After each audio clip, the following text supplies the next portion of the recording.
Different forms of government. First of all, a government is a body or a group of people that determines the way in which a country, state, province, township, city, or village is run. Put simply, a government is that which constitutes the governing authority of a political unit or organization.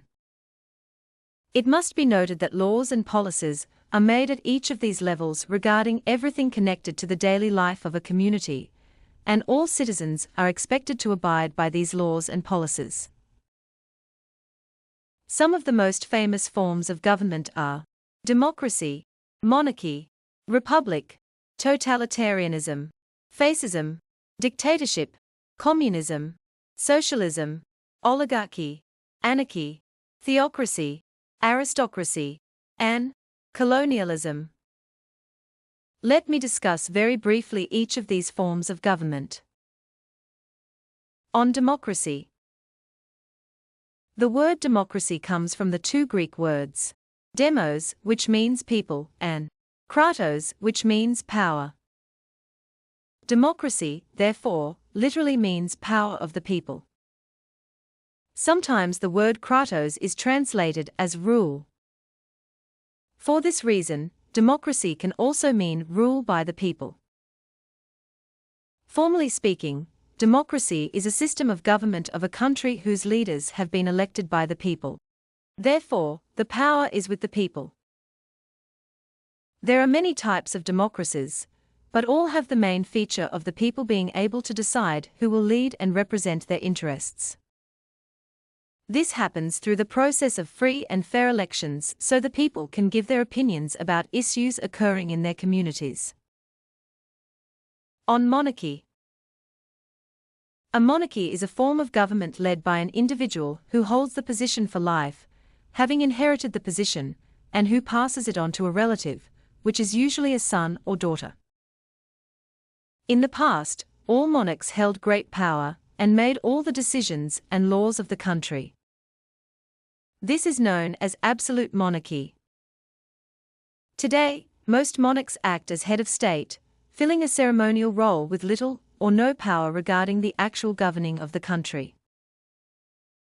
A constitutional monarchy is a country which has a written constitution that sets out the rules for how the country will be governed and the rights and responsibilities of its people, and has a monarch as head of state. On republic. A republic is a country where the head of government is an elected or chosen president. Sometimes the president is also the head of state. Presidents are usually elected for a specific length of time, called a term of office. In some countries, a president may only serve for a few terms. A republic may or may not be democratic. In a democratic republic, the people choose their leaders through elections, although in countries where a president is in a ceremonial role, it may be by government appointment rather than by election. In some undemocratic republics, the leaders are chosen by a small number of people and may stay in office for a long time, sometimes without ever being elected or re-elected. In some cases, there may be elections, but these may be conducted in corrupt ways, or electors are not given a free choice of who to vote for. On totalitarianism. In a totalitarian society, the government holds absolute control over all areas of the lives of its people. A set of beliefs is imposed on its people, who must conform or face unpleasant consequences. This form of government came into existence during the 1920s, when the fascist governments of Italy and Nazi Germany came into power. On fascism.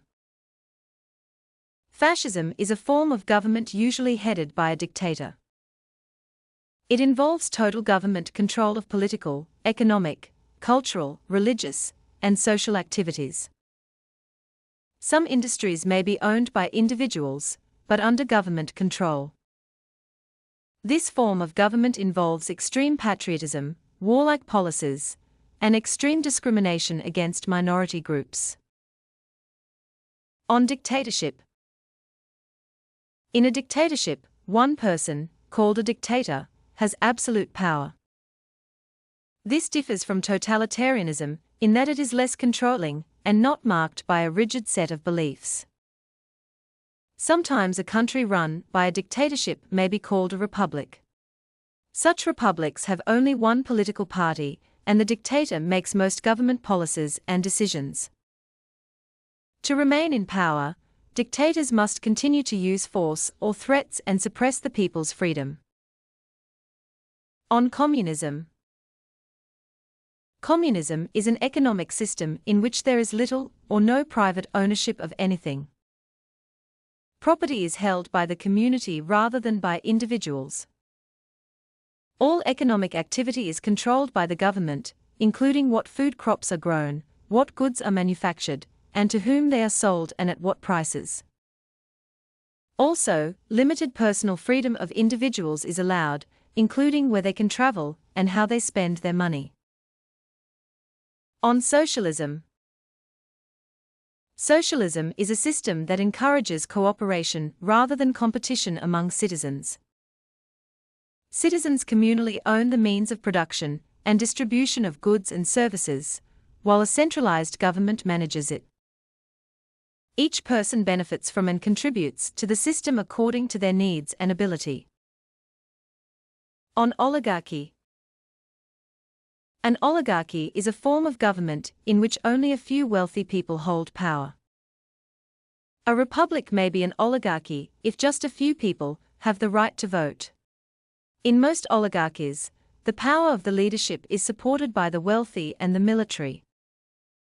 Hence, in oligarchy, a specific set of qualities, such as wealth, heredity, and race, are used to give a small group of people power. Oligarchies often have authoritative rulers and an absence of democratic practices or individual rights.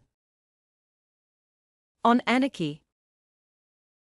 The word anarchy comes from the two Greek words, an, which means without, and archos, which means chief or ruler. Thus, anarchy literally means without a chief, or without a ruler, or without rulers. Hence, in an anarchical society, there is a state of lawlessness or political disorder because there is no governmental authority. On theocracy. Theocracy refers to a form of government in which a specific religious ideology determines the leadership, laws, and customs. In many instances, there is little to no distinction between scriptural laws and legal codes. Likewise, religious clergy will typically occupy leadership roles, sometimes including the highest office in the nation. On aristocracy. Aristocracy refers to a government form in which a small, elite ruling class, called the aristocrats, have power over those in lower socioeconomic strata. Members of the aristocracy are usually chosen based on their education, upbringing, and genetic or family history. Aristocracies often connect wealth and ethnicity with both the ability and right to rule. On colonialism. Colonialism is a form of government in which a nation extends its sovereignty over other territories. In other words, it involves the expansion of a nation's rule beyond its borders. Colonialism often leads to ruling over indigenous populations and exploiting resources. The colonizer typically installs its economy, culture, religious order, and government form to strengthen its authority.